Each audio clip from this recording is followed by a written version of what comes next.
Good evening, everyone.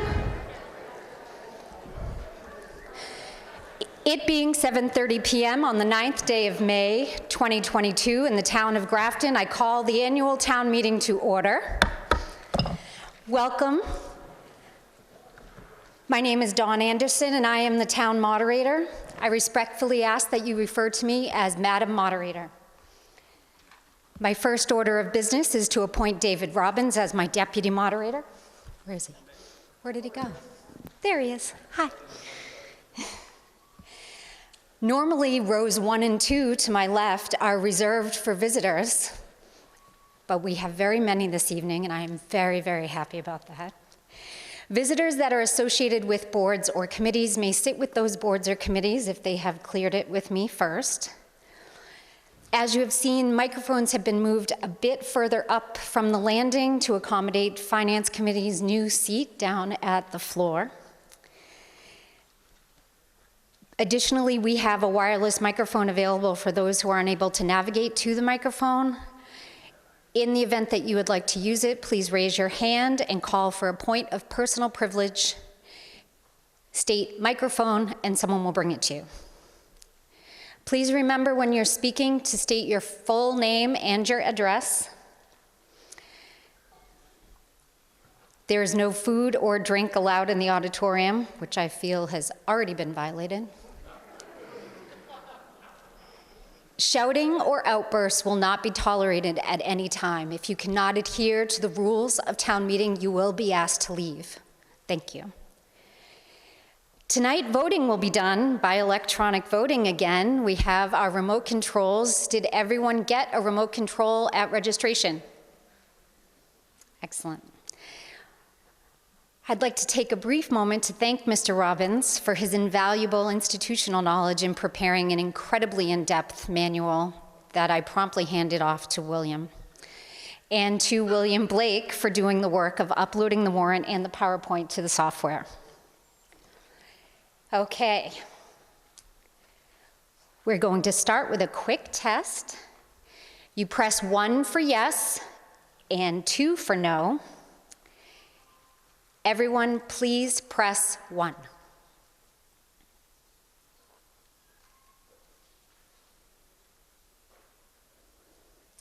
Everyone, please press 2. Can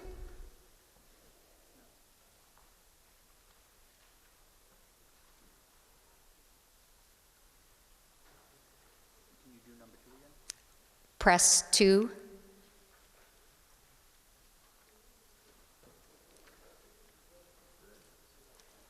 This definitely worked before there were people here in the auditorium. Nope, no, okay. I'm going to take this time to make a few introductions. Our town administrator, Evan Brassad, management analyst and communications specialist, William Blake, our town attorney, Ginny Kramer, our town clerk, Candy LaValle, and our special guests this evening, the social studies students from Grafton Middle School.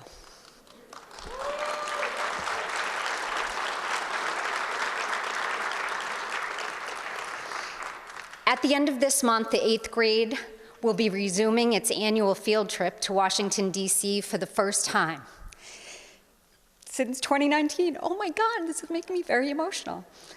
I invited them here tonight so they could have the opportunity to see our legislative body in action, although I think it might have been the prospect of them getting an easy A on the quiz. In any event, they have all made it here, and I hope that they are able to sit through the meeting. I was reminded, thanks to memories on Facebook, that in 2017, our May town meeting ran just under 5 hours. How's it going? I think we're gonna be okay. Okay, all right, okay.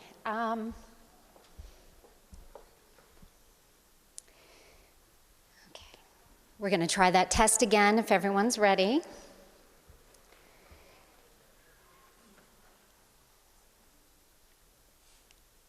Everyone, please press 1.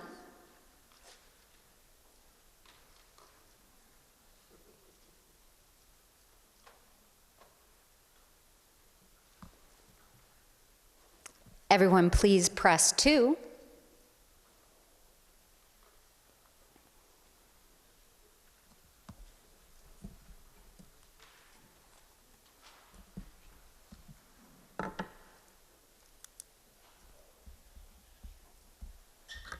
Excellent, thank you. At this time, I'd like to ask our Chair of the Select Board, Peter Carlson, to lead us in the Pledge of Allegiance.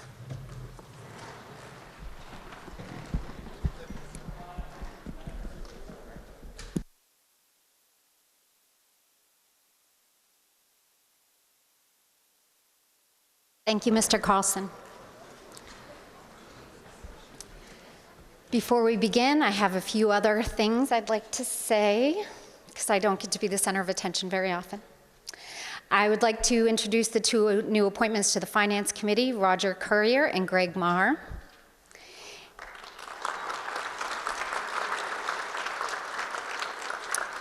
I'd like to congratulate Eric Matthew. Did I say that correctly? He was appointed by the Select Board as Grafton Fire Department's first strong chief last week. Let me look.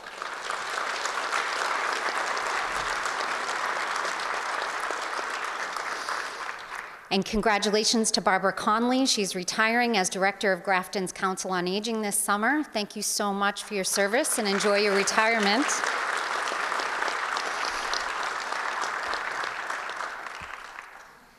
Now, I'm quite certain that when they began their terms in 2019, that neither of these Select Board members thought that this job would be easy.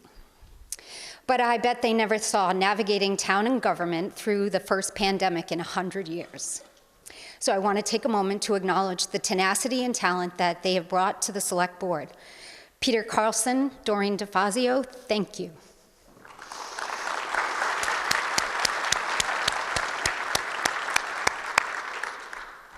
Okay, we do have an update from Capital City. Mr. Meridian was unable to make it here today, but he did send me a message to read on his behalf. Let me pull that up. Okay. I'm sorry that I could not be there in person tonight, but appreciate you allowing me a moment to speak to our fellow residents. Although I regrettably could not be present tonight, I have great news to report regarding the fiscal year 23 House budget, which was just passed at the end of April.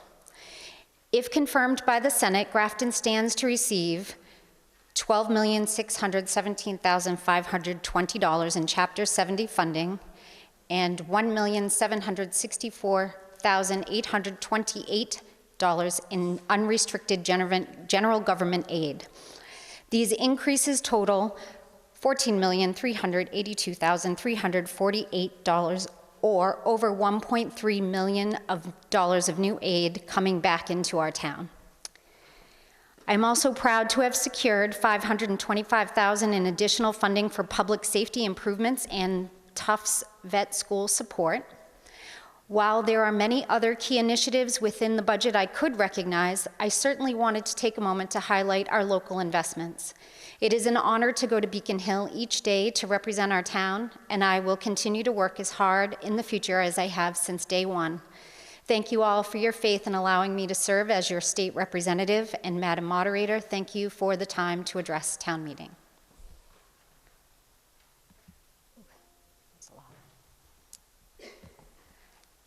I would like to ask Town Clerk Candy LaValle to read the return of the warrant.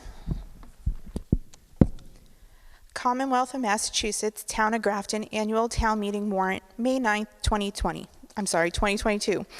To any of the constables of the Town of Grafton and the County of Worcester, greetings. In the name of the Commonwealth of Massachusetts, you are directed to notify and warn the inhabitants of the Town of Grafton qualified to vote in elections and town affairs to meet on or in the Grafton High School Auditorium located at 24 Providence Road on Monday, the 9th day of May, 2022 at 7:30 p.m. and act on the following articles. And you are directed to serve this warrant by posting up an attested copy thereof in some conspicuous place in each of the precincts of the town at least 14 days before said meeting. Hereof fail not, and make due return of this warrant with your doings thereon to the town clerk at the time and place of meeting as aforesaid.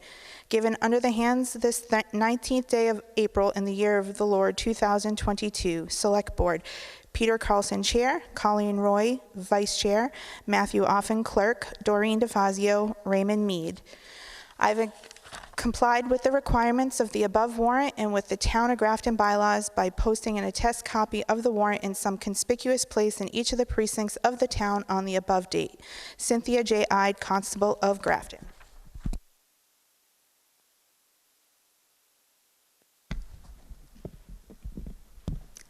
Thank you, Candy.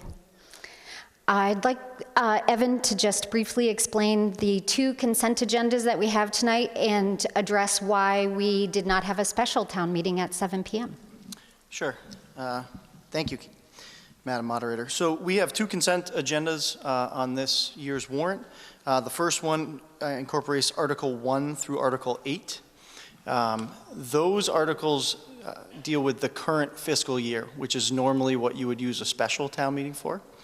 And so as we are able to write the warrants so that we do not have to hold two separate meetings, which if you remember, last summer we had a special town meeting that took about 5 minutes and then we had to sit for 25 minutes and wait for the annual to open. So we're able to put them all on one warrant. The second consent agenda deals with the upcoming fiscal year, which is Article 9 through Article 17, as they are articles that generally don't create much discussion. However, if at any point during the consent agenda you feel the need to hold an article or pull one out because you'd like to discuss it further or have a question on it, you can just yell out "hold," and the moderator will hold that particular article, and then we'll address that after. Thank you. Consent Agenda 1, Article 1. Madam Moderator, Mr. Carlson. I move the town vote to act upon Articles 1, 2, 3, 4, 5, 6, 7, and 8, and that they be passed by consent, and to incorporate the Finance Committee's explanations and recommendations regarding the funding sources and dollar amounts. Motion made and seconded. I will now read each article. If you would like to make a hold, please do so at this time. Article 1. Article 2. Article 3. Article 4. Article 5. Article 6. Article 7. Article 8.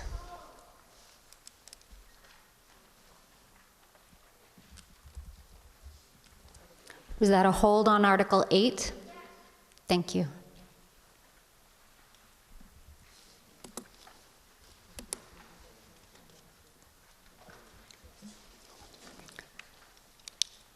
We will now vote on the consent agenda for Articles 1, 2, 3, 4, 5, 6, and 7.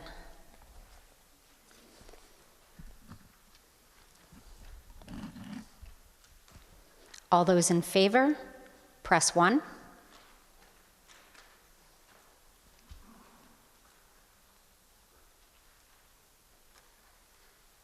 All those opposed, press 2.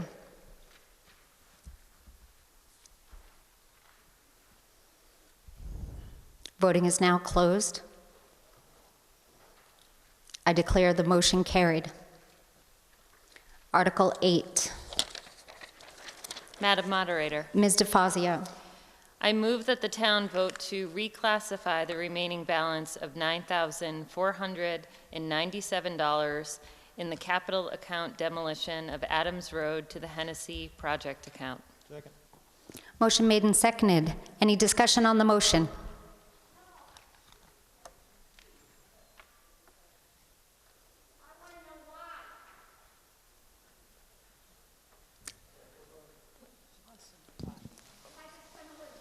Yep, I can Okay. answer that, Madam Moderator, if you'd Thank like. you. So the question is, why are we reclassifying the remaining balance? So we had demolished an old cow barn. It was like a part of the milking parlor at 46 Adams Road, which is the entryway to the Hennessy property. And we came in under budget by about $9,500, $9,497 to be exact. So that would have just closed back into the general fund budget, but over the winter time, a large section of the trail that goes to the rear of the property washed out, and we can no longer get our equipment back there. So what we're looking to do is just reclassify that money and use it to fix the culvert and the road back there so that we can get the tractor back there and mow the field that's back there. You're welcome, ma'am. Any further discussion on the Article 8? Hearing none. All those in favor? Press 1.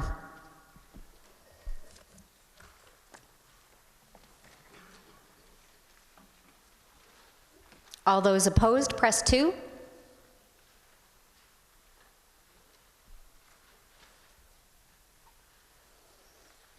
Voting is closed. I declare the motion carried.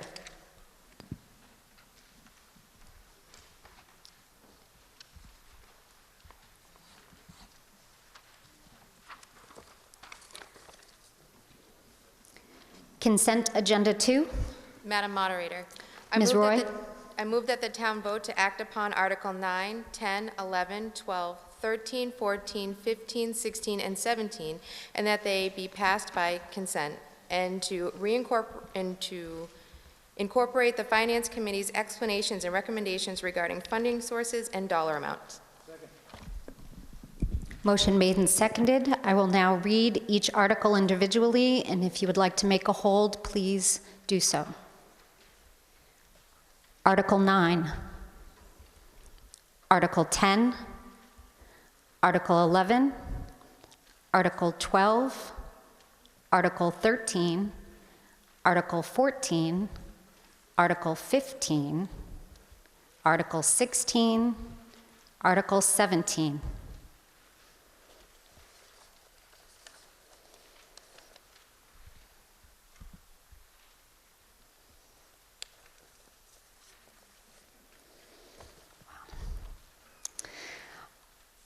All those in favor, please press 1. Oh, I apologize. Any discussion on the motion? Hearing none. All those in favor, press 1.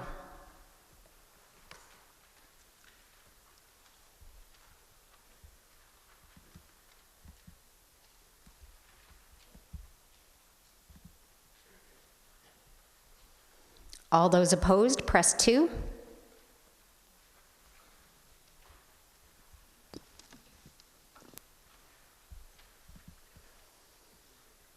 Voting is closed. I declare the motion carried. Madam Moderator, Ms. DeFazio? I move that the town vote to raise and appropriate a sum of money in the amount of $70,236,061 as recommended by the town administrator and the Finance Committee, as detailed in Appendix A, for the purpose of funding the operation of several town departments in the fiscal year beginning July 1st, 2022. Second. Motion made and seconded. The town clerk will now read. General Government, $12,650,999. Public Safety, $4,090,078. Schools, $41,858,117. Public Works, $3,477,214. Health and Human Services, $639,126. Culture and Recreation,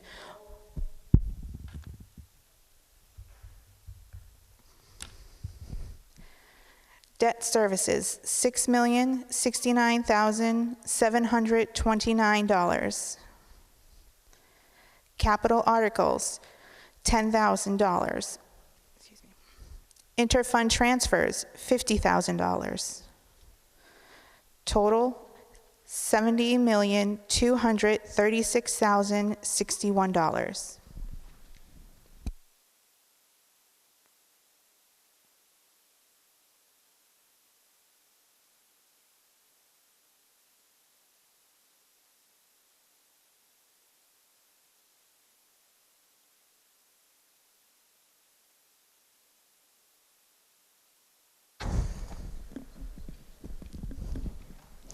We're going to open discussion for the held item on culture and recreation.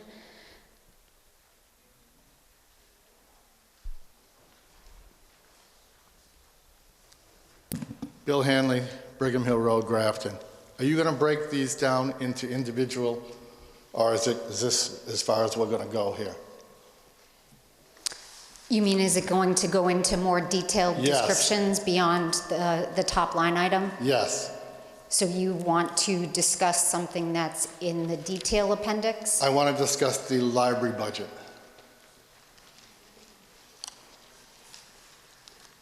Specifically the library budget? Mm-hmm. Okay. All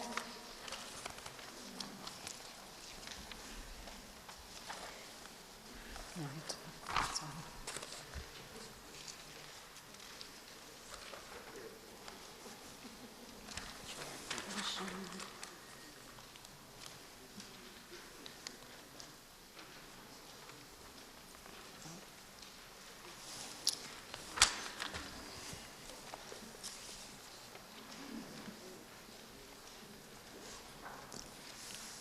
Okay, what is your question specifically for? Is it personnel or expenses? It's both. Both, okay. Through you, Madam Chair, Madam Moderator, I'd like to ask the library director, is she here? She is. Can I ask her a question? Well, through you can ask me and she'll come in. Fine, okay. I'd like to know how many employees she presently has. Beth? This is just my height. Beth Galloway, Library Director. We have 25 employees. I believe 5 of them are temps on call, which we're able to do this year due to vacancies. So we have how many? 25 employees, 5 on call. Okay. My question is this. Back in 2017, when we voted for the library, you were up on the stage and you told us that the staffing requirement would stay the same. Is that correct? That is correct. So how did we get from 11 employees to 28? We had more than 11 employees that year, but it was due to changes mandated by MBLC to add additional desks in our new library. Mandated by May I who? finish, Madam Moderator? Yes, she's responding to your question. Sorry.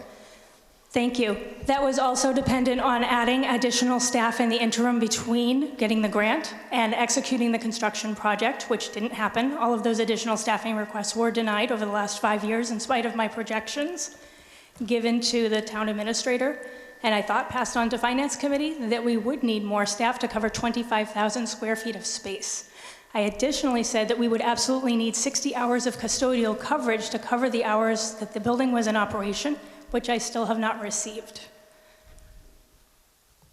So we've done the best that we can, and the reality is we're closing departments because we don't have enough staff to even meet our minimum staffing requirement of 4, which is grossly underrated for a building of the size, as we're discovering, for the safety and concern of our staff members and our ability to continue to do outreach and programming. Well, you know, back then, you told us the staffing requirement would stay the same, correct? So how come now we've got all these people? Sir, I need you to address me. I'm sorry. please. Beth, would you like to explain the need for increased staffing? Yes, the need for increased staffing is because of an increase of service desks from 3 to 5. Okay, she also told us that there would be an efficient layout, the cost would be down, self-checkout and auto book return, new lighting, new heating, were all going to save us money. So I want to know, the budget back then was roughly $647,000. Today, it's over $1 million. So I'd like to know why we're paying all this money. Can you address that, please? Thank you. Certainly, Madam Moderator. So decreases are in terms of the energy projection for a building of that size was $43,000, but because of the efficiencies, they're running around $33,000. I didn't say the budget would go down.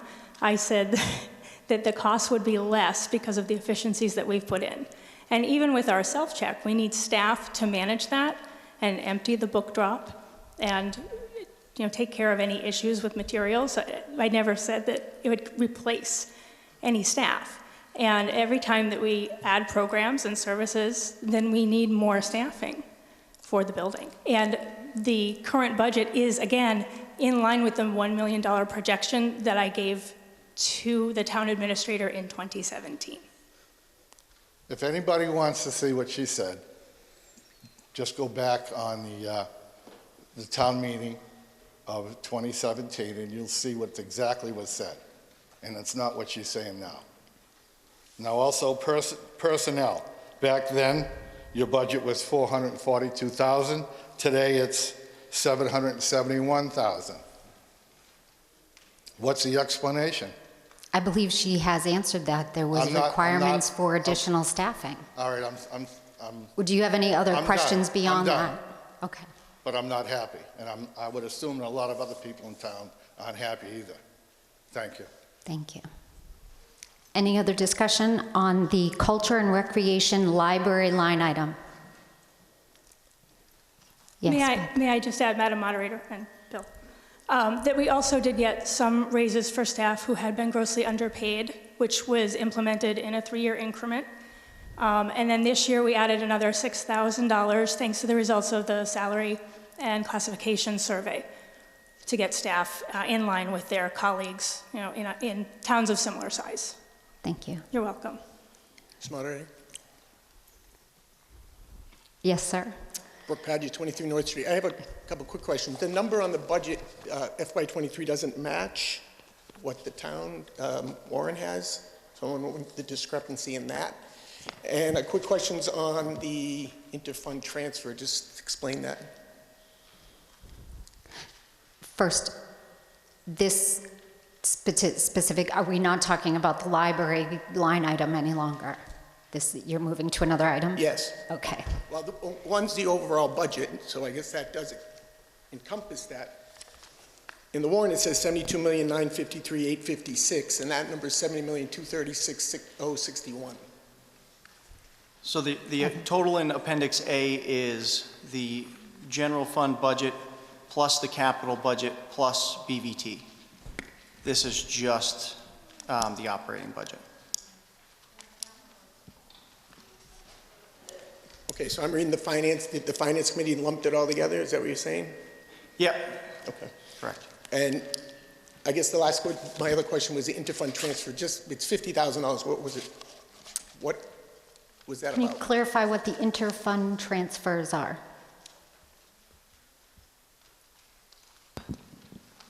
Mary, do you want to answer that question, please? You should have taken an aisle seat, Mary.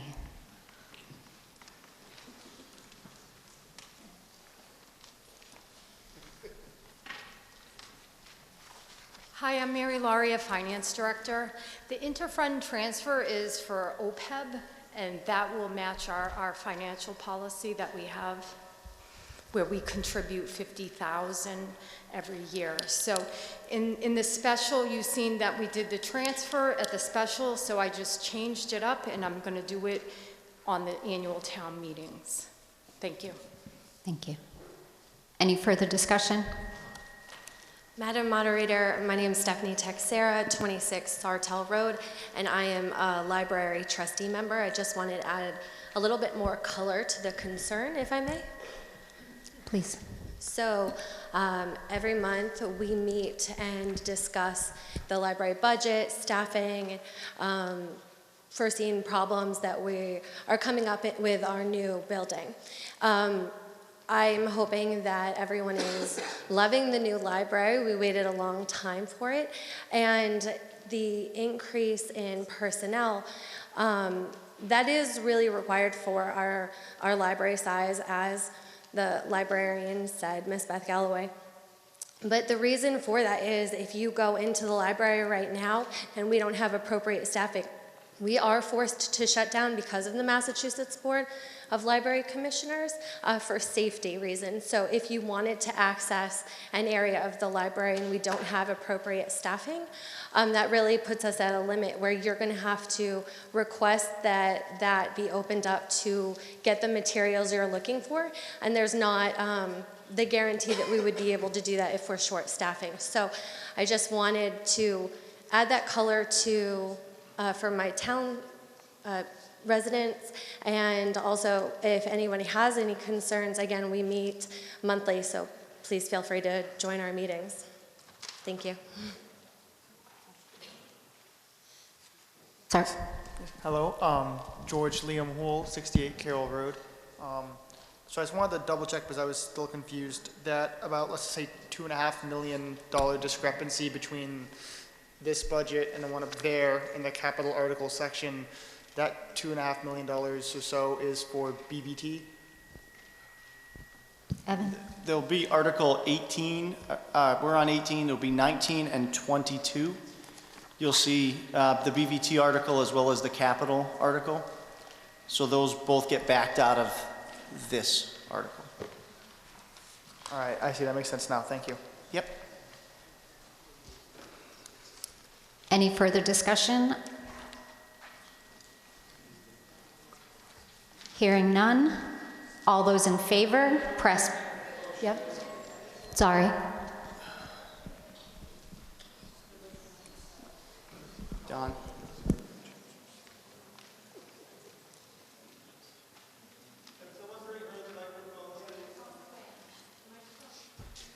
I can't get mine to work. The microphone is coming to you, so you don't need to continue.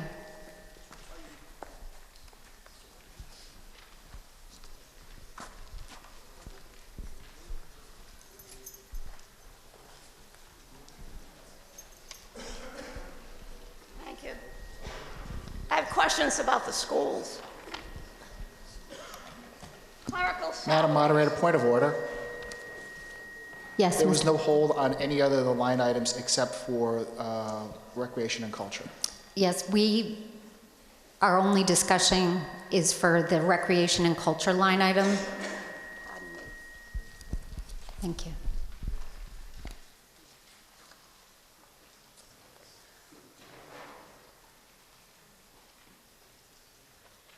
Is there any other discussion on the library and culture line item?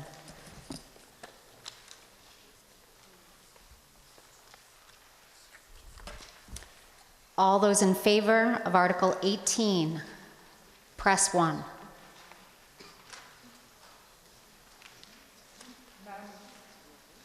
Voting has begun.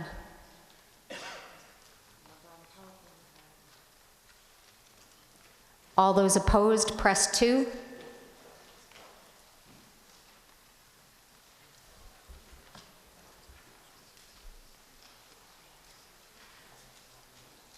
Voting is closed. I declare the motion carried.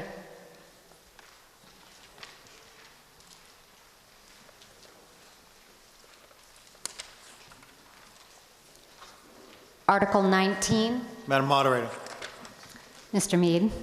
I move the town vote to appropriate and transfer $229,000 of certified free cash and $1,230,750 from the Capital Stabilization Fund for a total sum of $1,459,750 for the funding of capital projects and purchases during the fiscal year from July 1st, 2022 to June 30th, 2023, as listed in Appendix B. Motion made and seconded. Any discussion on the article?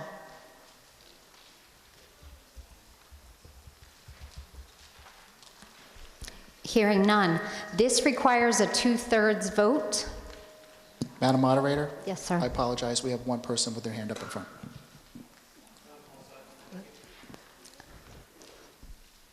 Did you withdraw your question? Okay. Okay.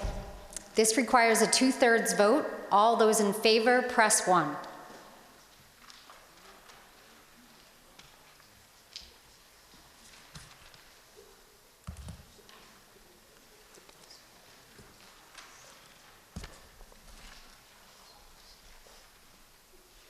All those opposed, press 2.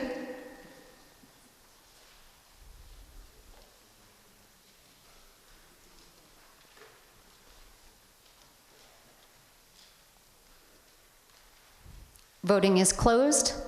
I declare the motion carried by the required 2/3 vote. Yep. Can you show me? 162 to 15. Yes.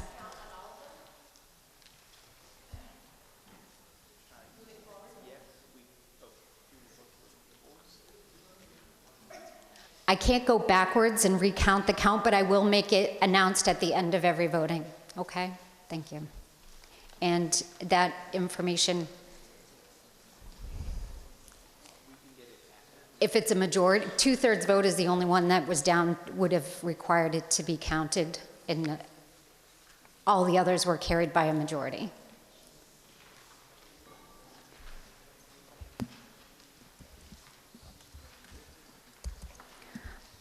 Article 20. Madam Moderator, Mr. Carlson.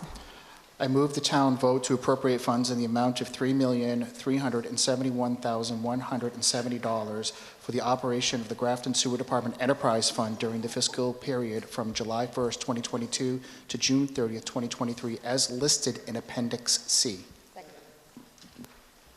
Motion made and seconded. Any discussion on the article?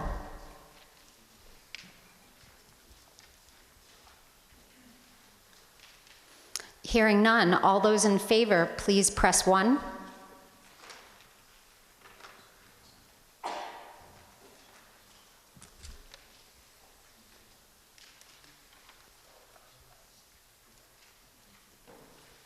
All those opposed, please press 2.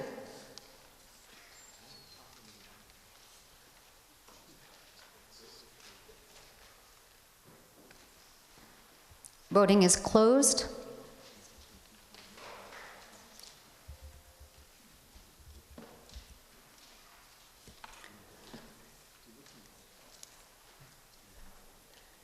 Article 21.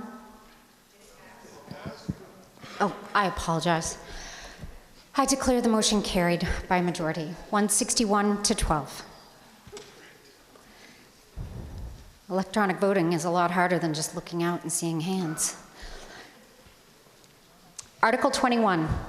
Madam Moderator, Ms. Roy. I move that the town vote to appropriate $438,409 to fund the Grafton Community Television budget for the ensuing fiscal year as recommended by the Cable Oversight Committee. Second. Motion made and seconded. Any discussion on the article?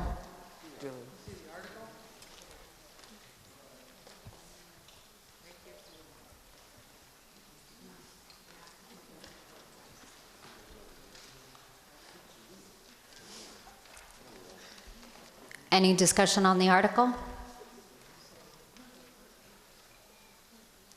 Hearing none, all those in favor, please press 1.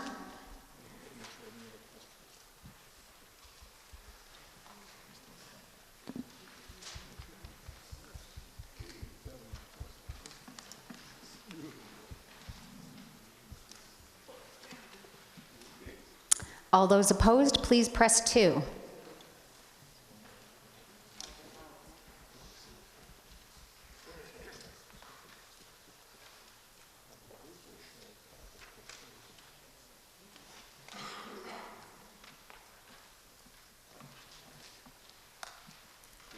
Voting is closed. I declare the motion carried, 168 to 13.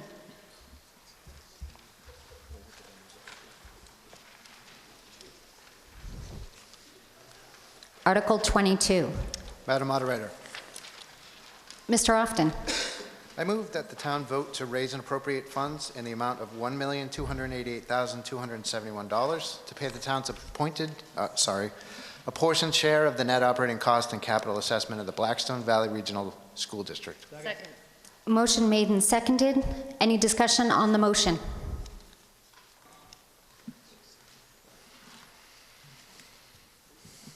Hearing none. All those in favor, please press 1.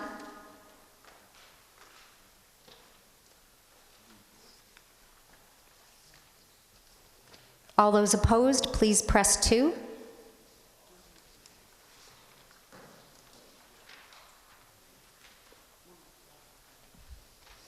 Voting is closed. I declare the motion carried, 170 to 12. Article 23. Madam Moderator, Ms. DeFazio. I move that the town vote to transfer funds in the amount of $100,000 from the sewer retained earnings account to the O&M emergency account. Second. Motion made and seconded. Any discussion on the motion?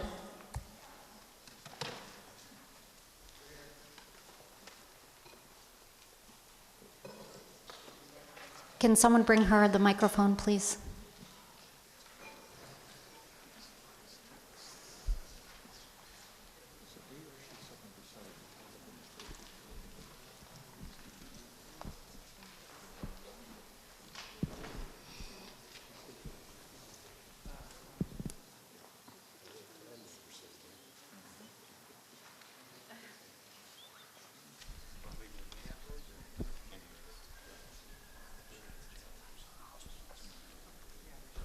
Just a quick question. What is the O&M emergency? Evan, could you answer her, please? Sure. It is operations and maintenance. Thank you. Thank you. Any other discussion on the motion?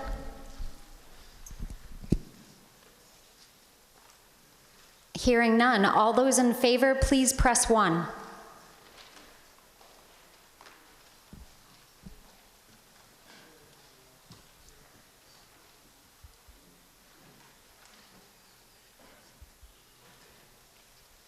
All those opposed, please press 2.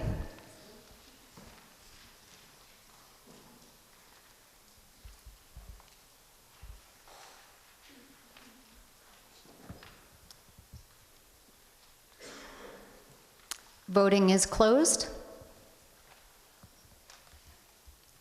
I declare the motion carried, 170 to 12. Article 24. Madam Moderator, Mr. Mead. I move that the town vote to accept the provisions of Massachusetts General Law, Chapter 41, subsection 108P, to allow for additional compensation for the treasurer or collector in the amount of $1,000 annually upon being awarded the requisite certification and providing such proof to the town administrator. Motion made and seconded. Any discussion on the article? Hearing none. All those in favor, press 1.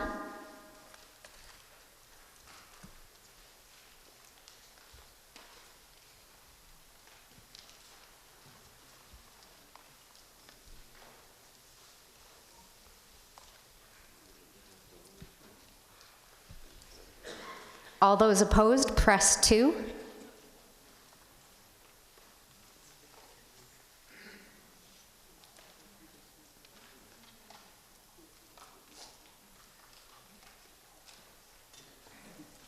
Voting is closed. I declare the motion carried, 161 to 24.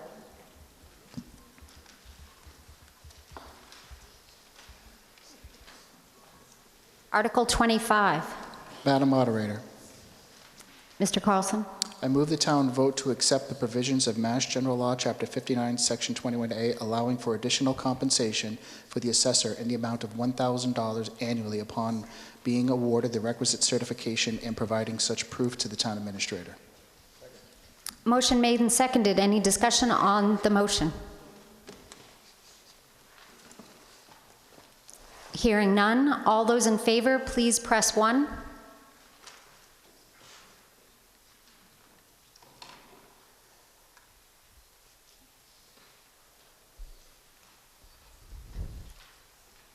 All those opposed, please press 2.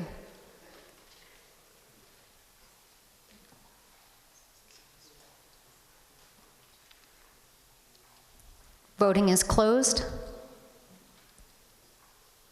I declare the motion carried, 155 to 29.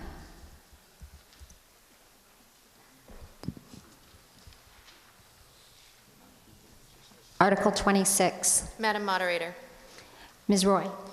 I move the town vote to accept the provisions of Mass General Law, Chapter 41, subsection 110A, to allow any public office of the town to remain closed on any or all Saturdays, and where the last day for performance of any act in such office falls on a Saturday when said office is closed, to allow the act to be performed on the next succeeding business day. Motion made and seconded. Any discussion on the motion?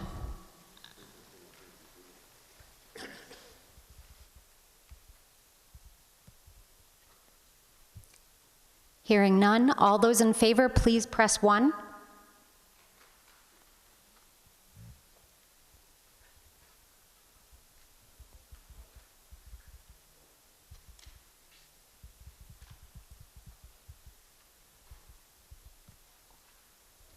All those opposed, please press 2.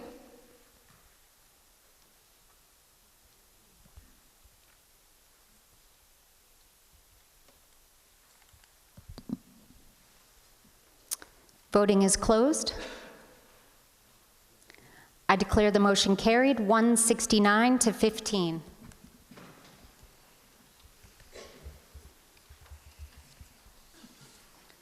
Article 27. Madam Moderator, Mr. Often. I move that the town vote to appropriate funds in the amount of $24,000 from the FY 2023 estimated revenues to community administrative expenses, and reserve from FY 2023 estimated revenues $77,411 to each of the following reserve accounts: Historic Resources Reserve, Affordable Housing Reserve, and Open Space Reserve, all to be held for future appropriations, and to further reserve $517,873 to the budgeted reserve for future appropriations. Second. Motion made and seconded. Any discussion on the motion? Hearing none, all those in favor, please press 1.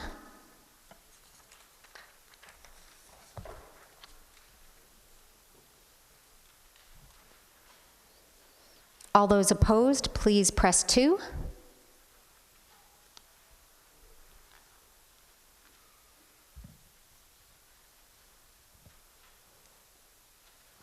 Voting is closed. I declare the motion carried, 166 to 19.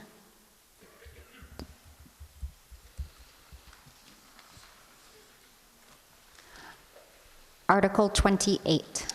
Madam Moderator, Ms. DeFazio. I move that the town vote to appropriate funds in the amount of $64,500 from the CPC Open Space and Recreation Reserve Account for the purpose of making the 14th of 20 interest and principal payments on the Pell Farm property bond. Second. Motion made and seconded. Any discussion on the motion? Hearing none, all those in favor, please press 1.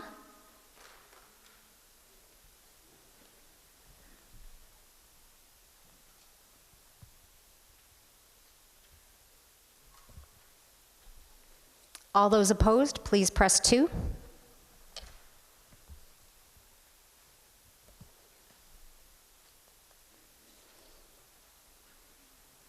Voting is closed. I declare the motion carried, 178 to 8.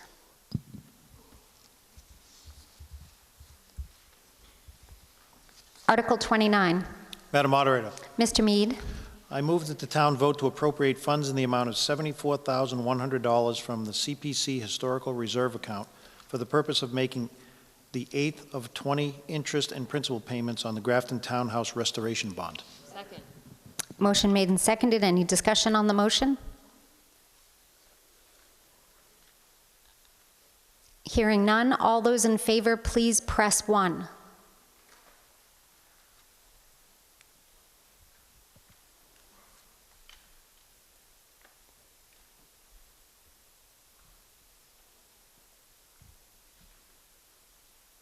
All those opposed, please press 2.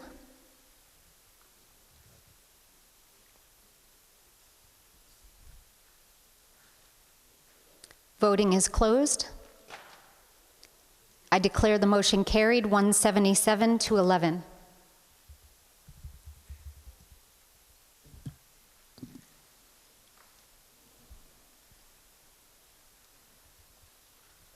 Article 30.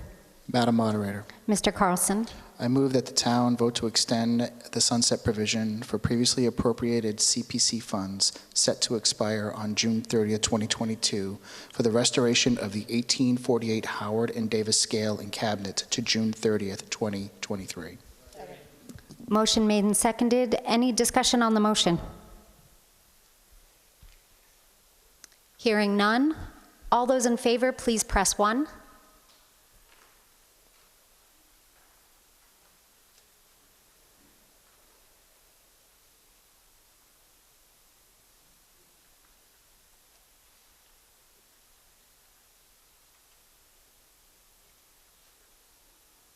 All those opposed, please press 2.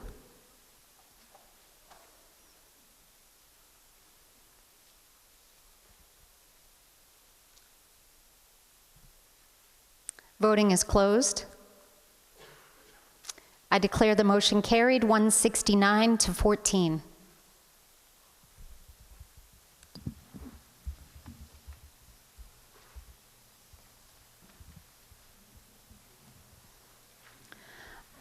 Article 31. Madam Moderator, Ms. Roy?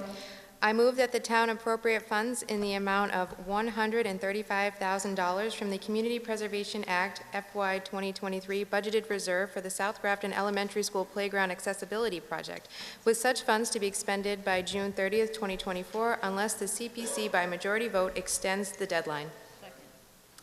Motion made and seconded. We are going to have a brief presentation on this article from Jay Cummings, Superintendent of Grafton Public Schools.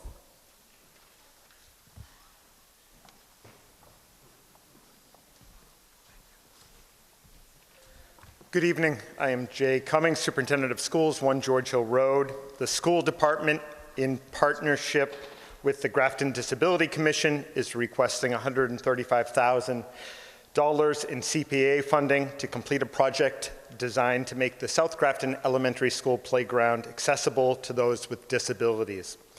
The project includes a ramp, paving, drainage work, an accessible playground structure, fencing, and a rubberized playground surface.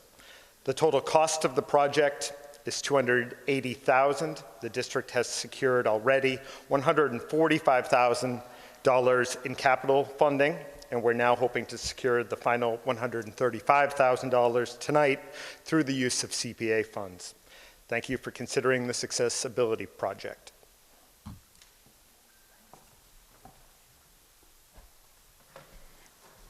Thank you, Mr. Cummings. Any discussion on the motion? Mr. Trehane. Roger Trehane, 4 Old Upton Road. To reiterate what Dr. Cummings said during its meeting of February 17, 2022, by the way, I'm chair of the commission.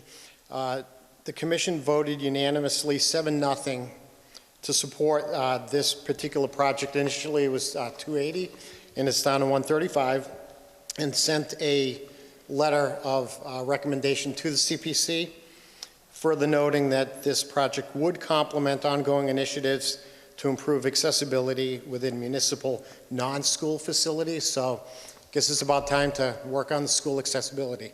Thank you. Thank you. Any other discussion on the motion? Hearing none. All those in favor, please press 1.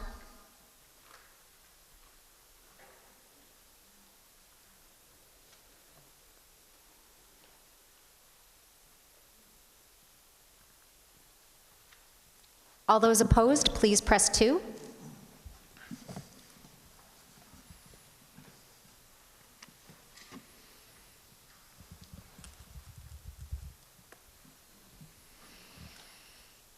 Voting is closed. I declare the motion carried, 178 to 15.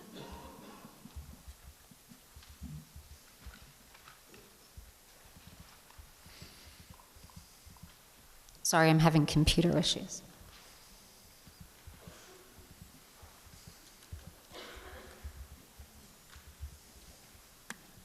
Article 32. Madam Moderator. I didn't see who said that. Oh, Mr. Often. Thank you. I move the town vote to appropriate funds in the amount of $15,000 from the Community Preservation Act FY 2023 budgeted reserve for the UUSGU Phase 2 Universal Accessibility Project, with such funds to be expended by June 30th, 2024, unless the CPC by majority vote extends the deadline. Second.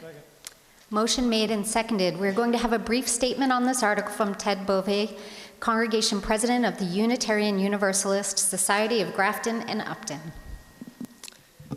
Thank you, Madam Moderator. As the Congregation President, I represent our members, and we've been working hard to make our beautiful and old historic building accessible to everybody. It's on the common right next to the townhouse. And as you may have noticed, there's construction underway right now. That's our first phase. It consists of sidewalk work, a landing, and a power actuated door that will allow for people to get in the building at grade without having to go step up like they have in the past, which isn't possible with a wheelchair. So we have funded that ourselves to the tune of about $40,000. And our next phase, we're here asking for tonight, is for some funds to help to design a vertical lift that would be installed inside the building. That will get people from the first floor to the second floor. It requires architectural and engineering work, specifications, structural engineering to make sure that our old building will in fact be able to support that lift and design the shaftway for it.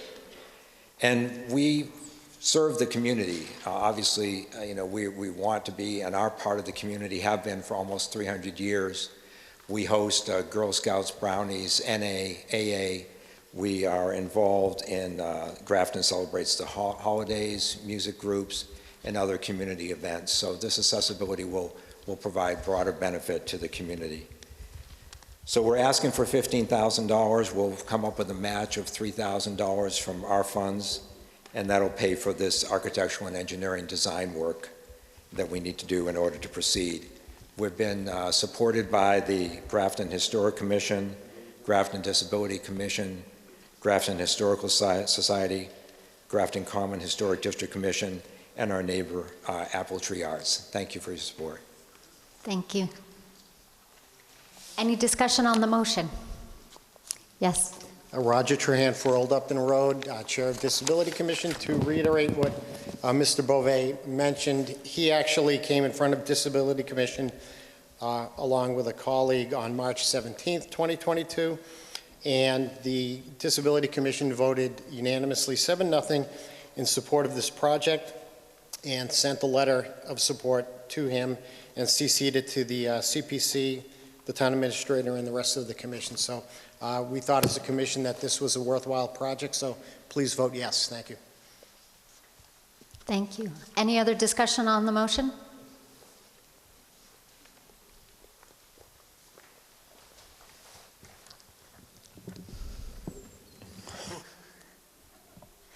It was so perfect for Beth. Scott Rossiter, 2 Stonewall Drive. First, I'd just like to start by thanking the volunteer members of the Community Preservation Committee for all the hard work that they do vetting these projects and bringing them before us. And that's why it sort of pains me to speak against this article. The other reason it pains me is because the Unitarians are very nice people, and this is really chump change. This is small money. But I think we're doing something here that we should not be doing. And remember, the decision here is ours. We're the body that's going to decide if we're going to spend taxpayer money to fund a project at a privately owned building. The building is used for community functions, as many other buildings are. If we spend taxpayer money on this private building, would we also spend money at the historic Grafton Inn to make the bathrooms handicap accessible? How about Mr. Dolphiny's building? a lot of public uses that building. Would we spend taxpayer money to fund projects there? The carriage house at the south side of the Common is beautiful and needs to be restored. It's privately owned. We shouldn't be spending our money there. So I think this is a very dangerous place to go. That building, just a few years ago, was under consideration to be sold. It looks like the Unitarians have done a great job bringing back their flock. They're spending money. This is fabulous, but they shouldn't be using taxpayer money to support their projects. So I hope this body will vote against this article. Thank you. Wow, he's tall. Roger Trahan, 4 Old Upton Road. Our prior speaker makes a convincing argument, but not so convincing to me. If we look at just a couple of items in the past years, we've spent a few $100,000 on the Cisco homestead. That's not town-owned. Probably about a dozen years ago, I think it was a historical society. That's a nonprofit. That's not town-owned. We spent 18 grand. That's 3,000 more than the request tonight to refurbish, I think it was 3 pairs of boots. No one gave a stink about that article. So some would argue that, well, maybe we shouldn't have done it, but I don't see any reason tonight to go against what we've done for the past 12, 15, 20 years with CPC funding. So it may be chump change, but I'm going to vote in favor of this chump change and ask you to do so too. Thank you.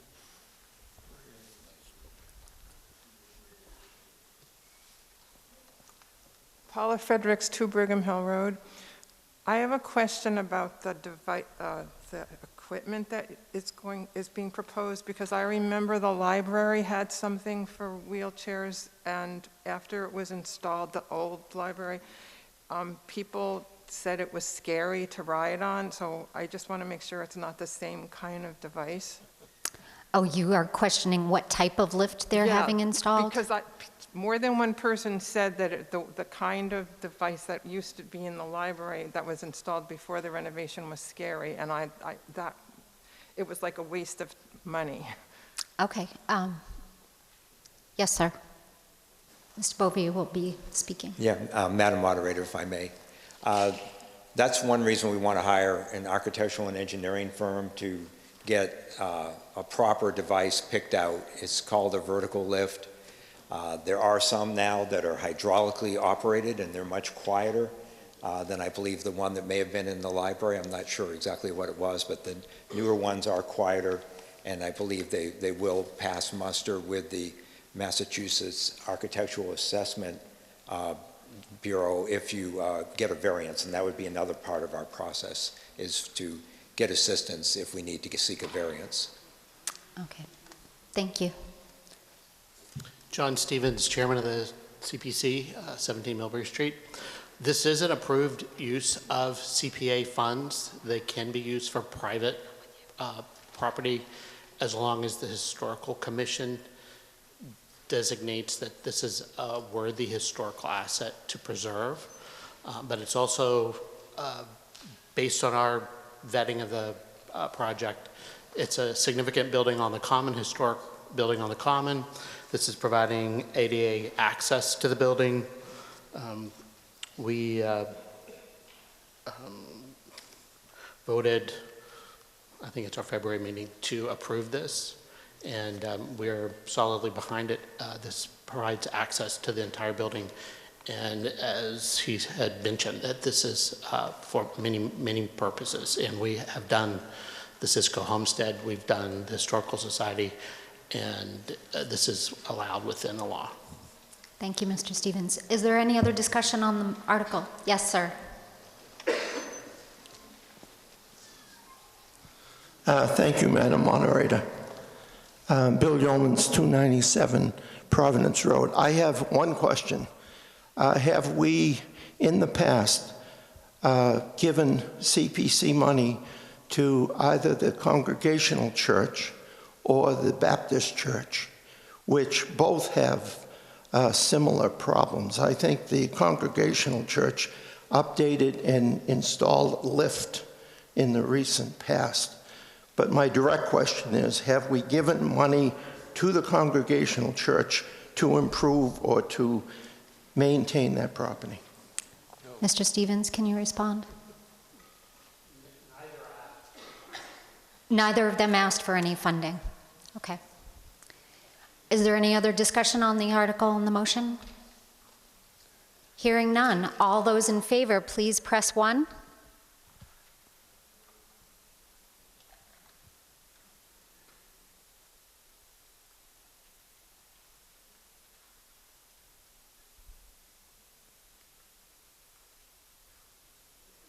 All those opposed, please press 2.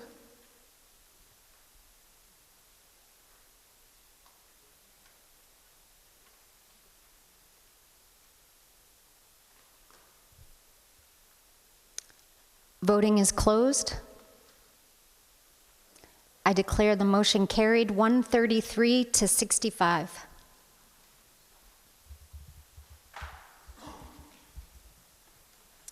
Article 33. Madam Moderator. Ms. DeFazio. I move the town vote to repeal Article 12, Section 25 of the Grafton General Bylaws in its entirety and replace it with the new wording as set forth in Article 33 of the warrant, and further vote authorize non-substantive changes to the lettering, numbering, and pagination of the general bylaws to be consistent with said bylaw. Second. Motion made and seconded. Any discussion on the motion?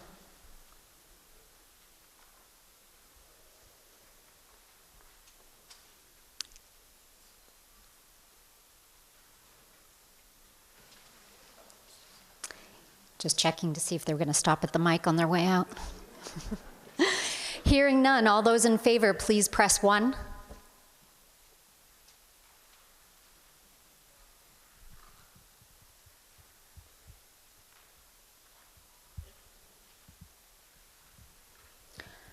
All those opposed, please press 2.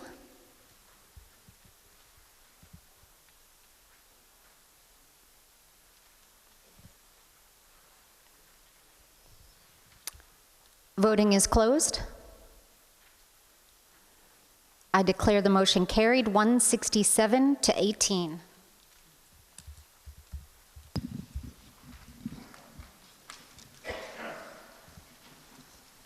Article 34. Madam Moderator. Mr. Mead. I move to pass over Article 34. Motion made and seconded. Any discussion on the motion?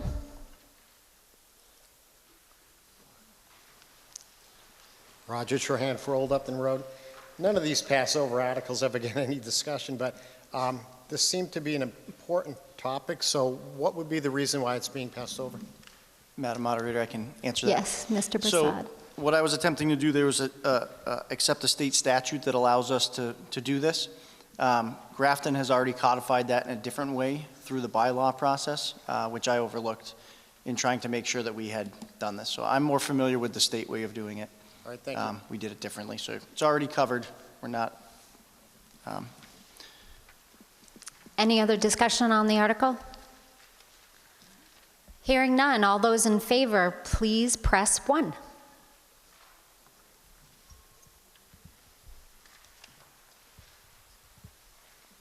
All those opposed, please press 2.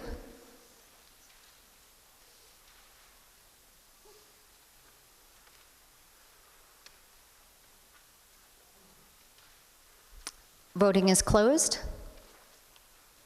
I declare the motion carried 172 to 7. Article 35. Madam Moderator. Mr. Carlson. I move that the town vote to repeal Article 2, Section 1A of the Grafton General Bylaws in its entirety and replace it with the new wording as set forth in Article 35 of the warrant, and further vote to authorize non-substantive changes to the lettering, numbering, and pagination of the general bylaws to be consistent with said bylaw. Motion made and seconded. Any discussion on the motion?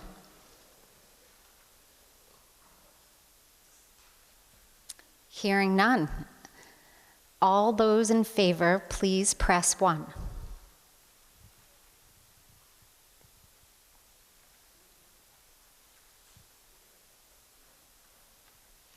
All those opposed, please press 2.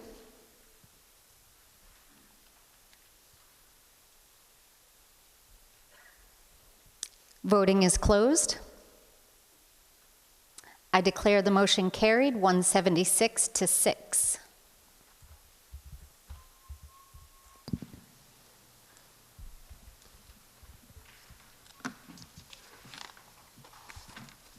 Article 36. Madam Moderator, Ms. Roy.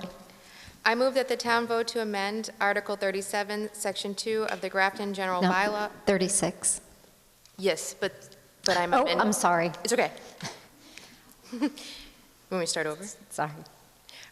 Okay. I move that the town vote to amend Article 37, Section 2 of the Grafton General Bylaws by adding a 12th item labeled coal tar-based asphalt sealants to the section titled pollutants, as set forth in Article 36 of the warrant, and further to vote to authorize non-substantive changes to the lettering, numbering, and pagination of the general bylaws to be consistent with said bylaw. Second. Motion made and seconded. Before I open this for discussion, I have an update. The Finance Committee voted to reconsider this motion at its meeting on Thursday, and Finance Committee now recommends the passage of this article. Finance Committee loves the environment. Any discussion on the article?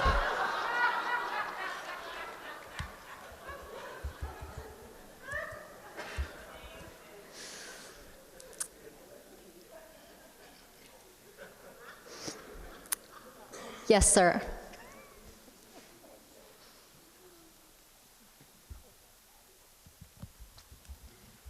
David Wheat, 19 Virginia Circle. My question is about this. If we go and ban these coal tar sealants, what other alternatives exist practically today? How are we to know whether they are any safer and what would be the cost difference? There's just not a whole lot of information in here, so anything someone can explain, I'd appreciate it. Sure. So this was actually brought to us by a resident who wanted to see us update our bylaws to include this as a pollutant. This coal tar sealant is actually already illegal in Massachusetts. You cannot purchase it. So it's really just updating our bylaws to be congruent with state law. There are other alternatives to that, but I don't know anything about the science of whether they're better or hopefully they're better for the environment. But Thank you. Are you implying that Grafton isn't actually using any of these now because they're already illegal? Correct. Okay, so we're not really losing anything. Correct. Okay, thank you very much. Any other discussion on the article? All those in favor, please hold. We're experiencing some technical difficulties. Sorry.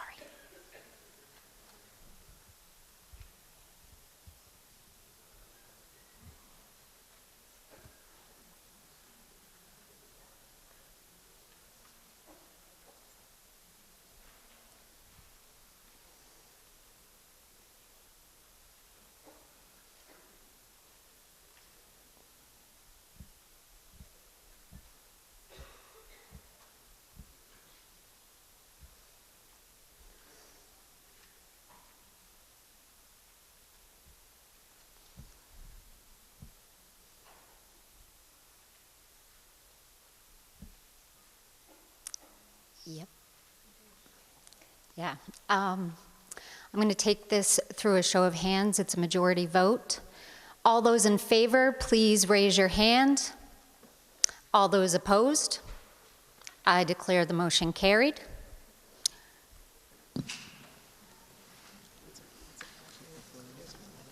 Before we get to Article 37, and to give William some time, for those that place bets, we are currently at 1 hour and 15 minutes as we enter into the last article.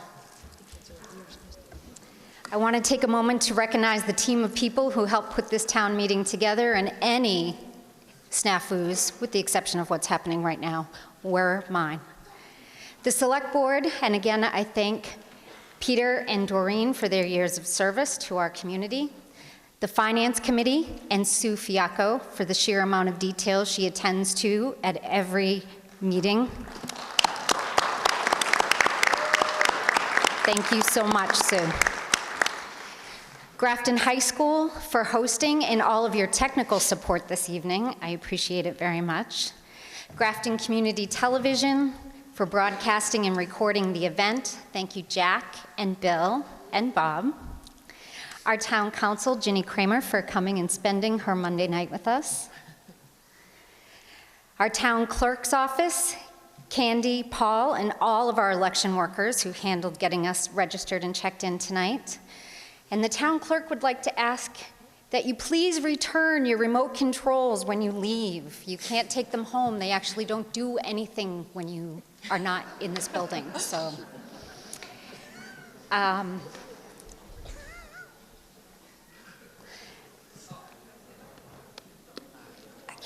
And, okay. Lastly, Cindy Ide in the town administrator's office, particularly Evan Brassard, who is celebrating his birthday today. Yeah!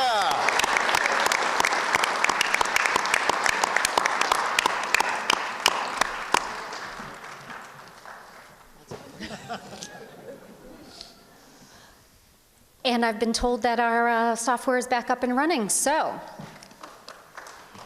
let's get to the good stuff. Article 37. Madam Moderator. Mr. Often. I move that the town vote to repeal Article 34, Chapter 1 of the Grafton General Bylaw in its entirety and replace it with the new wording as set forth in Article 37 of the warrant, and to further vote to authorize non-substantive changes to the lettering, numbering, and pagination of the general bylaws to be consistent with said bylaw. Second. Motion made and seconded. We're going to have a brief presentation on this article from Eric Swenson, a trustee on the Affordable Housing Trust.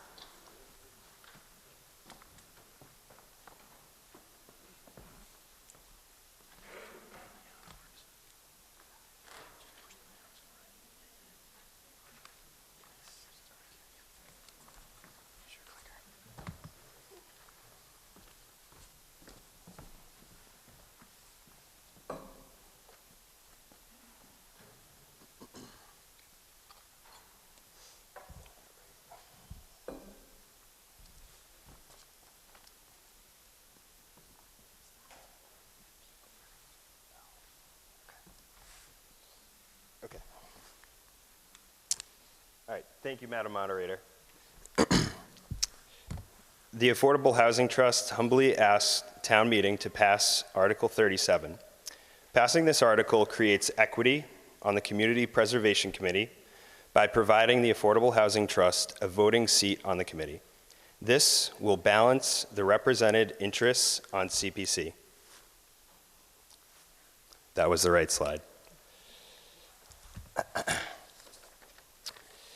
To understand the importance of the trust having a seat on CPC, here's some background.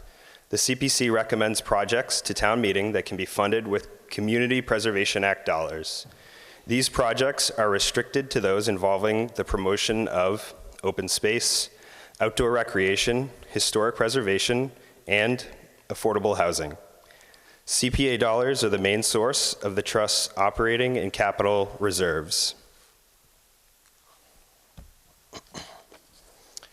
Given that affordable housing is one of the four categories under the CPA, one might wonder why the trust doesn't already have a seat.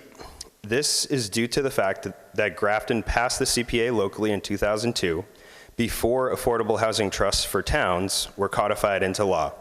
Grafton created its trust in 2007 after the CPC had already been established. One might also wonder why now? Historically, there have been few opportunities for the trust to request and use CPA funds.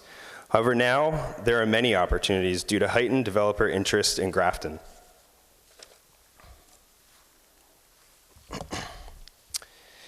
This increased developer interest in Grafton is happening simultaneously with a housing crisis in Massachusetts, which is primarily driven by large demand and lack of supply.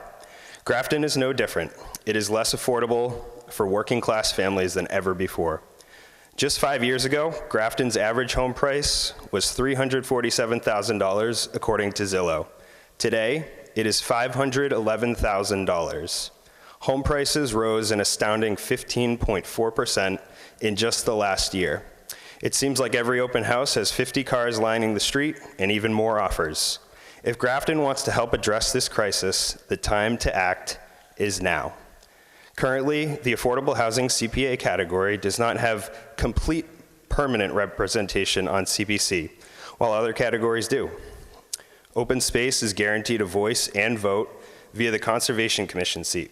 Outdoor rec is guaranteed a voice and vote via the Recreation Commission seat. And historical preservation is guaranteed a voice and vote via the Historical Commission seat. The affordable housing CPA category, which includes housing for both low and moderate income households, does not have true representation from an official town entity. Now, some might say that the Grafton Housing Authority has a seat on the CPC, and that covers the affordable housing category.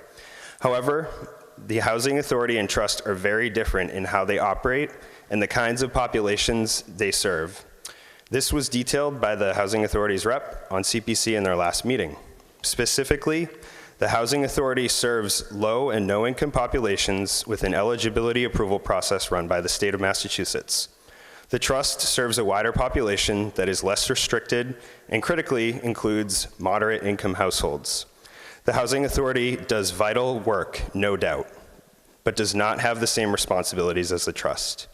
Additionally, the state has decided to cease building any additional Housing Authority-controlled developments in Grafton and the surrounding area, which means the Housing Authority has almost no way to access CPA funds, severely handicapping its presence on the CPC.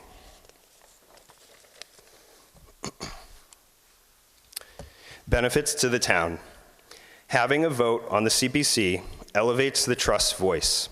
It will categorically guarantee that the full array of Grafton's affordable housing needs are advocated for by a voting member of the CPC, a member who also has a fiduciary responsibility to the Affordable Housing Trust and those it serves. Having this voice will elevate the trust's mission and increase the likelihood that it can affect real change by using CPA funds to create and preserve more affordable housing and instituting vital programs like mortgage and rental assistance. It will mean that people and professions essential to the town, such as teachers, police, nurses, municipal employees, social workers, and many more, can actually live here and stay here. Now, to get a sense of how the Trust's activities benefit individuals and families, here's a project the Trust is currently involved in at the old DPW site on Upton Street by the developer GSX. The Trust generally does not initiate new development, but once it becomes aware of proposals, it can step in on behalf of the town. Here, the Trust is negotiating a subsidization of 31 units to be deed restricted as affordable. This results in a monthly savings for individuals and families ranging from $800 to $1,200 per month, depending on the unit. The Trust upped the number of affordable units from the minimum required 10% for this district to 25%.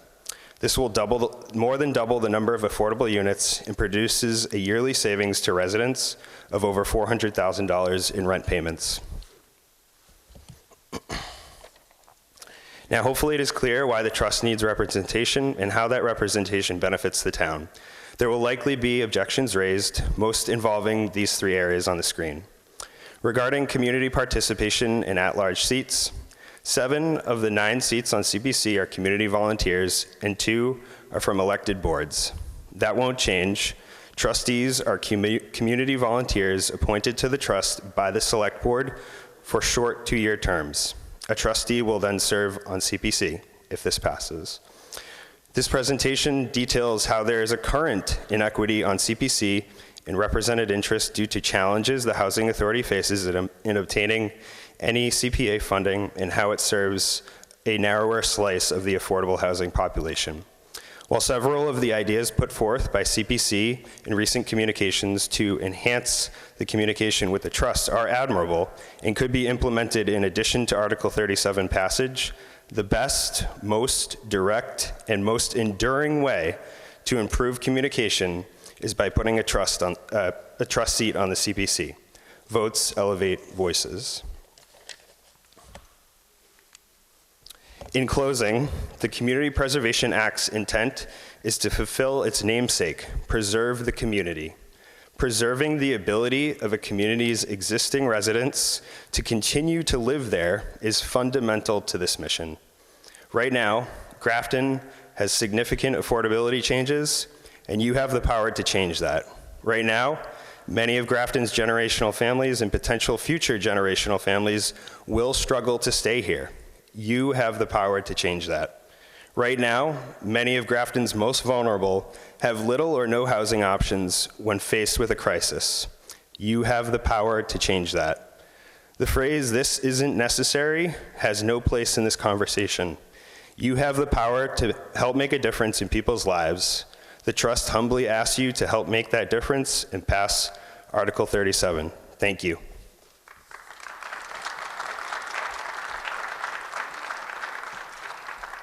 Thank you, Mr. Swenson. Next, we're going to have a brief presentation on this article from Paul Scarlett of the Community Preservation Committee.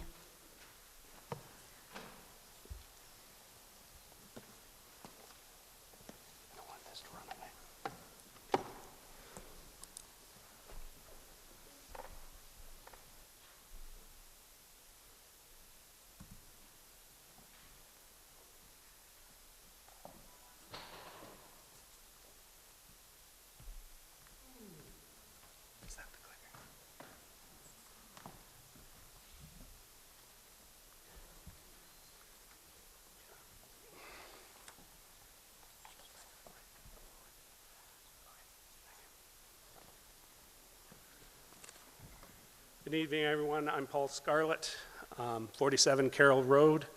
I am a member of the CPC, and I'd like to address you tonight about Warrant Article 37. The Community Preservation Act was established to provide, if we can go, actually, I gotta pay attention. The Community Preservation Act was established to provide a source of funding outside of the town's budget for 4 specific key areas: open space, recreation, affordable housing, and historical preservation. Mass General Law under the Community Preservation Act spells out the membership requirements for the Community Preservation Commission. 5 permanent positions are required to be filled by representatives of the Conservation Commission, Housing Authority, Historical Commission, Parks Commission, and the Planning Board. The state legislature was very deliberate in establishing this structure. Committees with permanent representation on CPC either directly align to one of the 4 funding categories, or in the case of the Planning Board, support each of them. It is important to note that parity in the permanent representation that is provided to each funding category is maintained under this structure. The CPA also provides the ability for towns to supplement the 5 permanent seats with up to an additional 4 members. These additional members are intended to be made up of non-permanent at-large seats that are subject to select board reappointment every 3 years. The legislature's intention in including these additional seats was to support the general community's ability to participate in determining how CPA funding is to be allocated. In addition, by virtue of having these seats subject to a reappointment process, the town maintains the ability to adjust at-large representation as the needs and the want of the community evolve.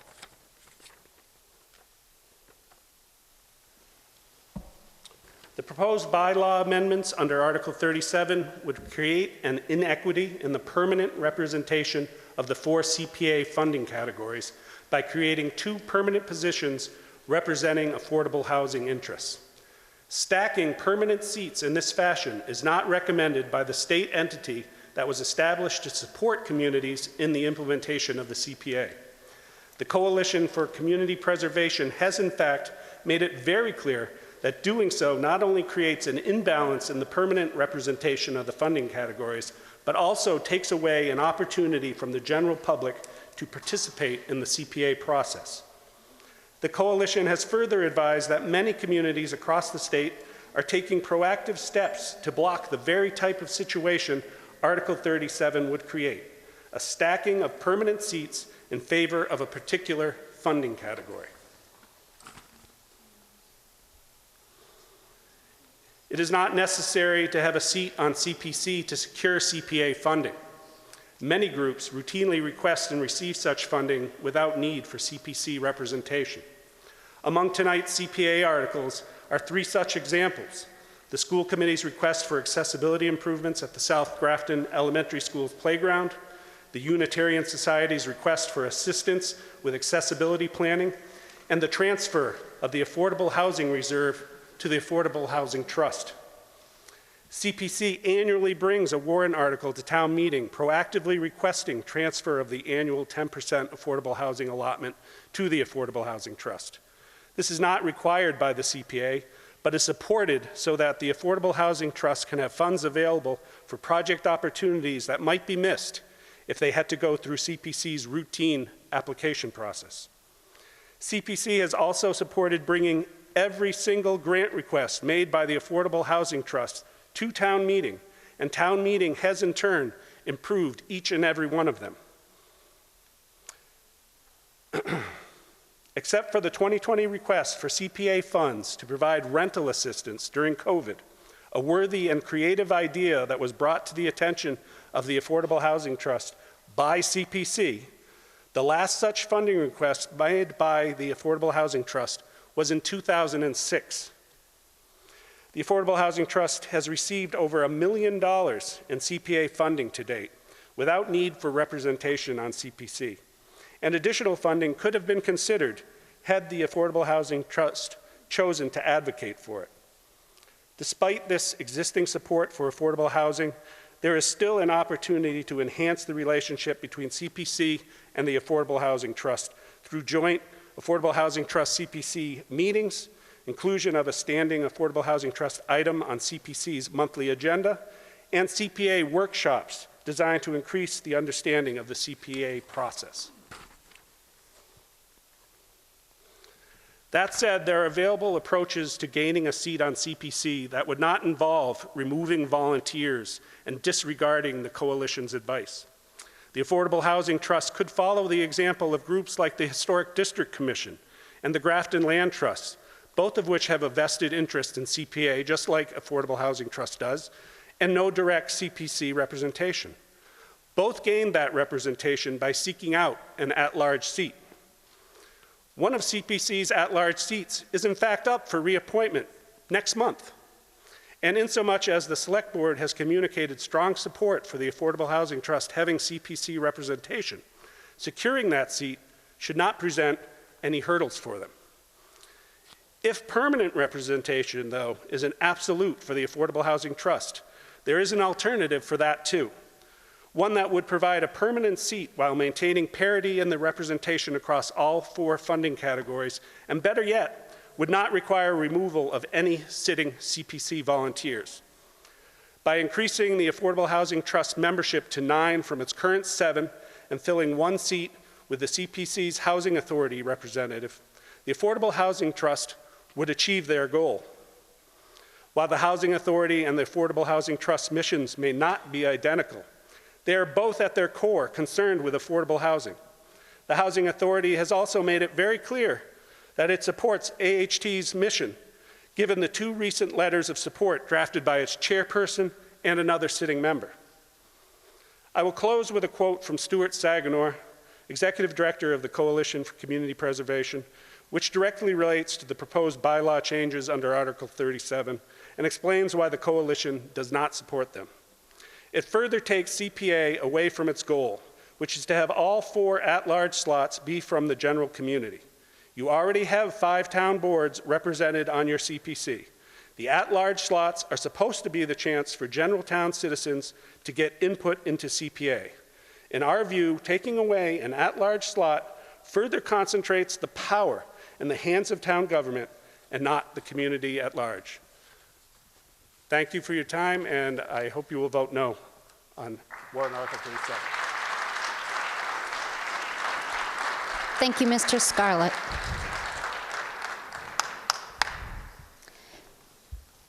Any further discussion on the motion? Yes, sir. Robert Aberg, 43 South Street. Thank you, Scott Rossiter, for this nice tall microphone. So Also representing the Grafton Land Trust tonight, I support Mr. Scarlett's position and the CPC position that maintaining a balance on the commission is important, and I'd encourage the Affordable Housing Trust, from the numbers I have here, have only spent $301,105 of the $1,080,410 of CPC funds granted since inception.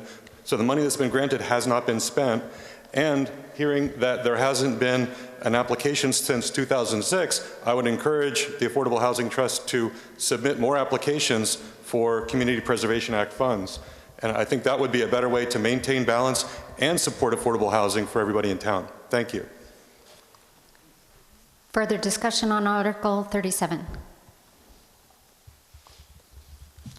Nancy Piccone, 3 High Point Drive.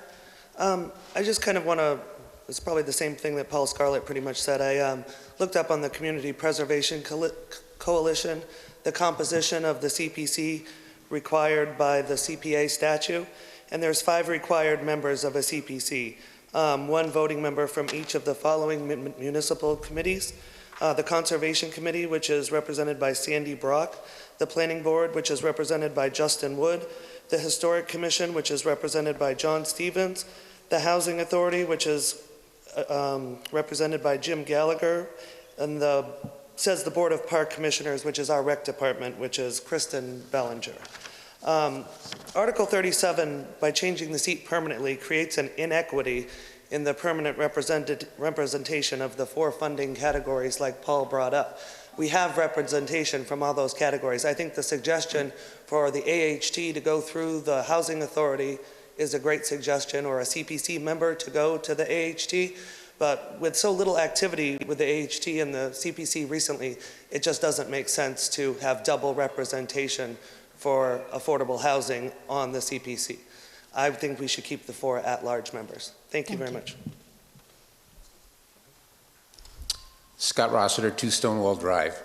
I seriously doubt that there is one person in this building tonight who's against affordable housing. Okay? I seriously doubt it.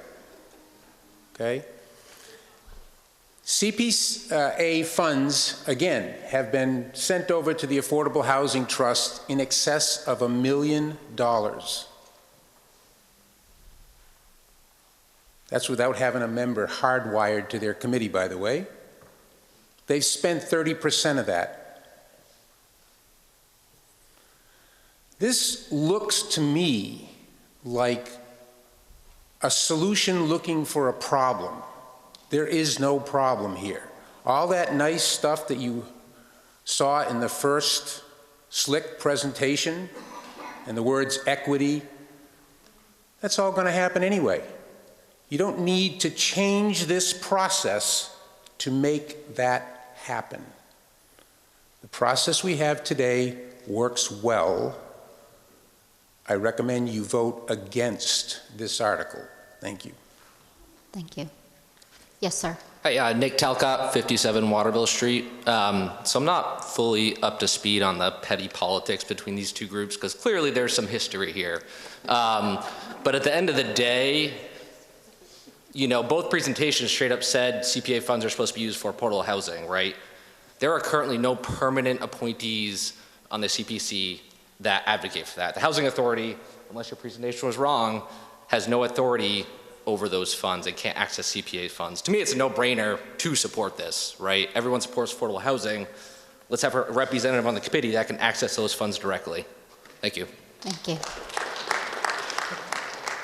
Mr. Swenson. Madam Moderator, just a couple of points. In regards to flexibility of the at-large seats, just a reminder from my presentation that the Select Board appoints trustees to the Affordable Housing Trust. They actually have shorter terms than the at-large seats of CPC members.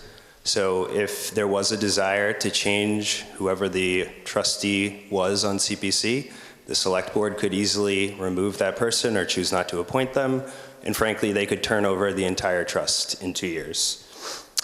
Additionally, as pointed out in the presentation, circumstances are different now than they have been historically.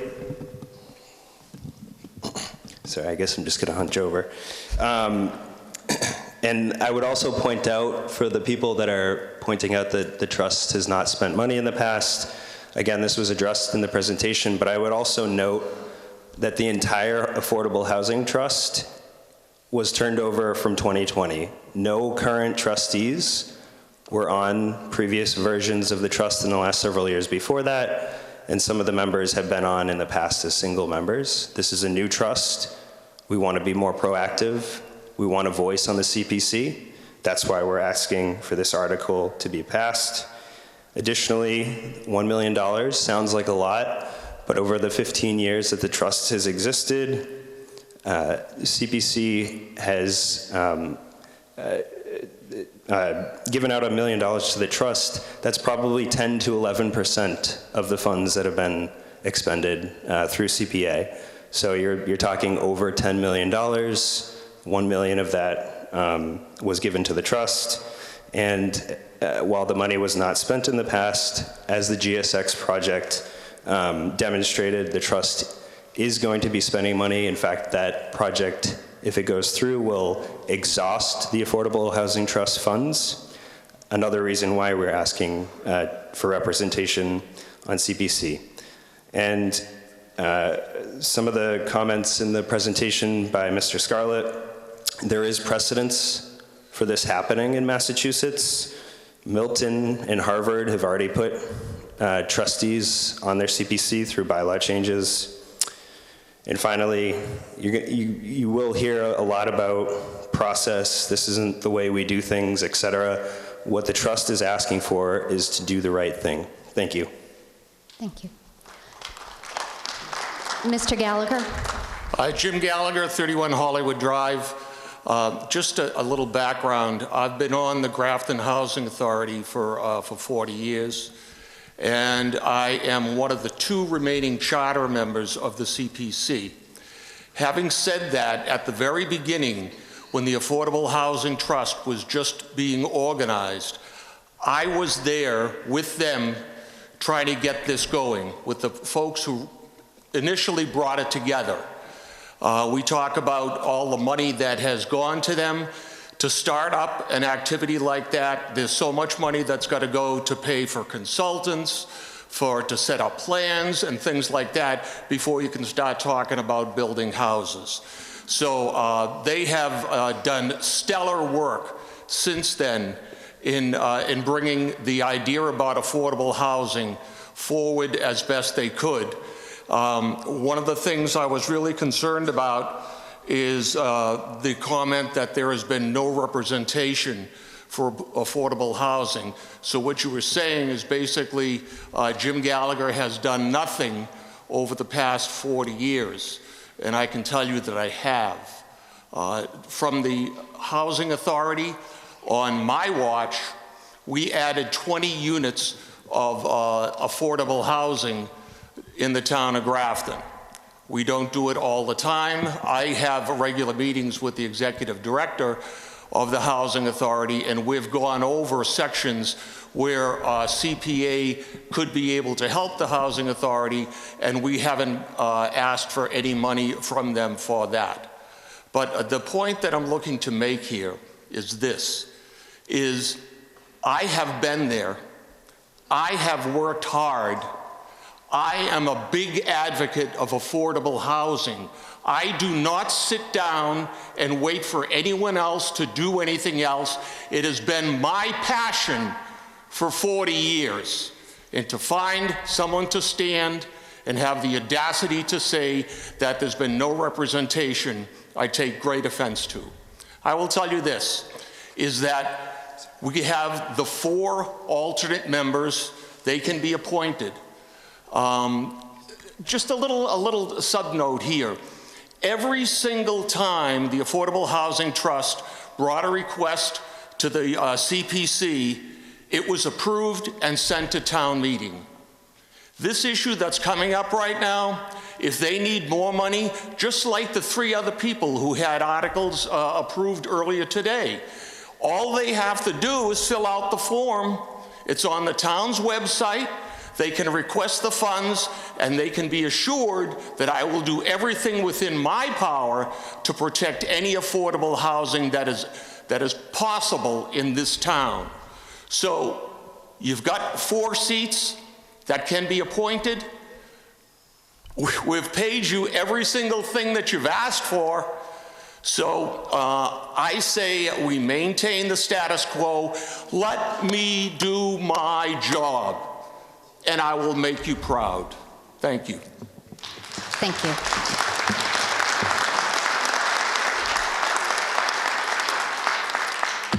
Just a point of order, Eric Swenson. The word complete representation was chosen very specifically to not disparage the work that Mr. Gallagher has done.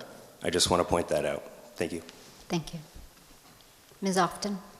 Hi, Laura Often, 79 Old Westboro Road. Clearly, I went to the shorter microphone, so thanks for that.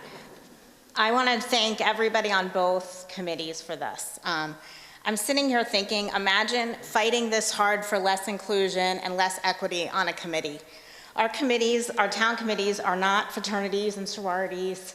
They are made up of all of us. So when you talk about representation, we're all representations that get put on committees. We represent everybody when we're voted on. So to hear that we're worried about losing representation and fighting to get some more equal membership to talk about affordable housing makes me a little nervous. When people come up with things, I always think to myself, what are they afraid of? Why are they against this? What are they so afraid of? And it seems to me it's a fear of losing some power. And it seems to me that there's a fear of who is on the Affordable Housing Trust. And I think we can all agree that the work we do is beyond the personalities that sit on these committees, and the work to create affordable housing for our fellow neighbors is more important than who we're sitting next to on committees. The work needs to be done. And finally, as has been pointed out by CPC several times tonight, it always comes down to this body. It always comes down to this room. So if the Affordable Housing Trust has a seat, they vote for it, and we want to say no to it, we always still have that power. So we're not losing representation. I urge you to think past the personalities, to think past the politics, and to focus on what's needed for this town, which is more affordable housing. Thank you.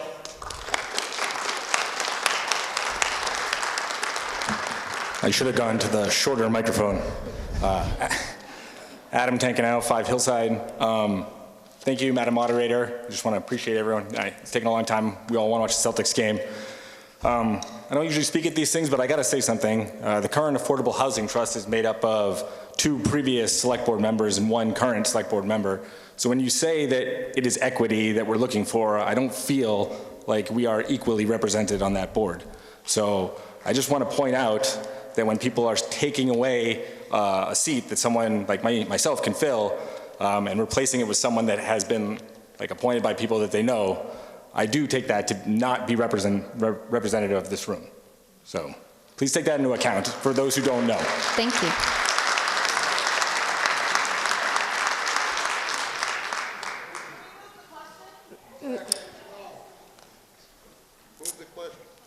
I have a motion to move the question. Motion made and seconded. Moving the question will end all debate on Article 37.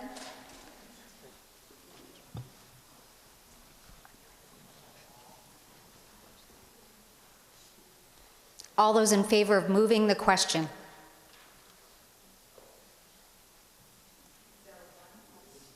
Sorry, press 1. I'm watching the responses, so clearly you guys have been picking up on what's going on. All those opposed to moving the question? Press 2.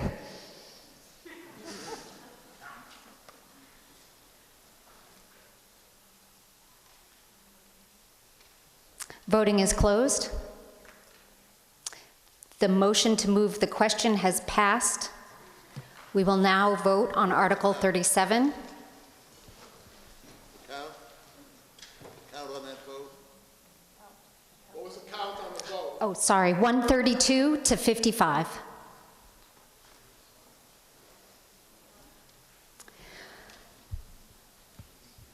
Yep, we're going to reset the vote, just a minute.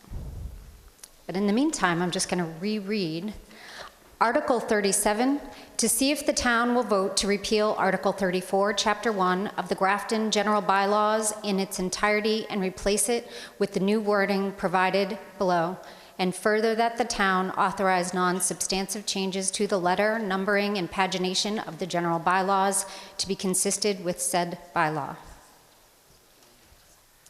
All those in favor of Article 37, please press 1.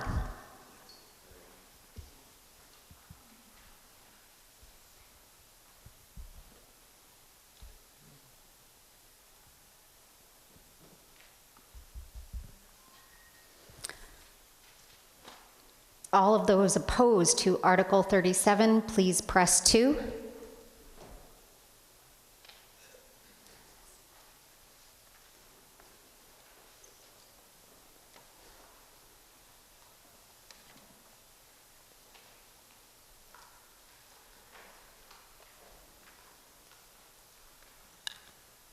Voting is closed. I declare the motion defeated, 91 to 111. Madam Moderator, I move to adjourn. Mr. Mead? There's a motion to adjourn. All those in favor? Aye. All those opposed? Please return your clickers at the front, and I will see you in October.